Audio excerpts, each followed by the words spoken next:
La qualité de la réduction de bruit active, pourquoi ça compte?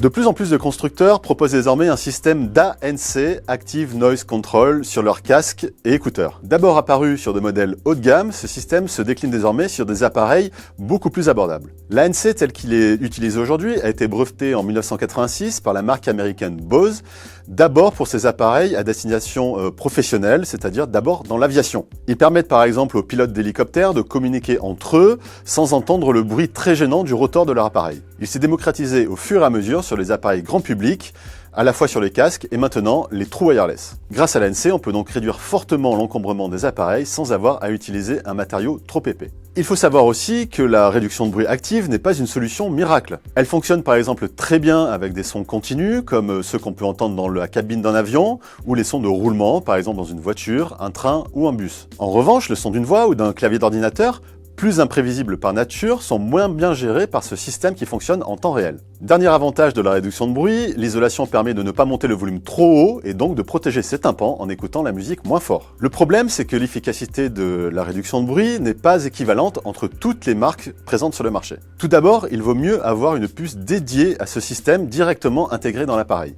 Celle-ci analyse les sons environnants et génère une onde en opposition de phase pour les annuler. Plus la puce est performante, plus la réponse sera donc rapide et efficace. Sur les meilleurs modèles du marché, l'analyse peut se faire plus de 700 fois par seconde. C'est par exemple le cas de la puce QNA intégrée par Sony à son modèle WH-1000X. Ensuite, il faut veiller à la qualité des microphones intégrés au casque et aux écouteurs. Si le micro est médiocre, il enverra un signal de mauvaise qualité à la puce qui aura donc du mal à générer une onde en opposition de qualité par rapport au bruit qui nous environne. Les micros servent également à obtenir un mode de transparence de qualité. Celui-ci permet d'écouter son environnement sans jamais avoir à retirer son casque. C'est très pratique au quotidien, mais avec des micros de mauvaise qualité, les voix peuvent paraître lointaines ou incompréhensibles.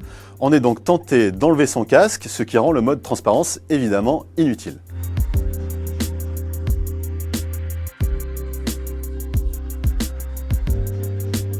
Pour mesurer les performances d'une réduction de bruit active sur un casque, notre laboratoire place l'appareil sur une tête munie de micros binauraux, c'est-à-dire placés de chaque côté de la tête. Cela simule simplement nos oreilles. Une source externe diffuse alors des bruits enregistrés, par exemple des bruits d'avion, des bruits de train ou de métro, qui simulent justement les roulements qu'on peut entendre au quotidien.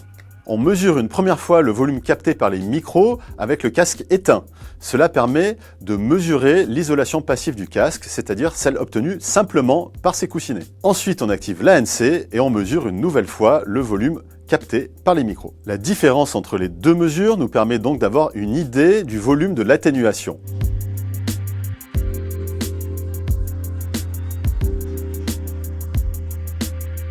Concrètement, il n'est pas facile de choisir un casque ou des écouteurs à réduction de bruit en se basant simplement sur ses caractéristiques techniques. Les constructeurs renseignent par exemple rarement la présence ou non d'une puce dédiée au calcul nécessaire à son fonctionnement. Il existe toutefois un critère objectif, c'est le nombre de micros intégrés au casque. En dessous de 4 micros dédiés au système, il sera généralement difficile de bien capter les sons parasites.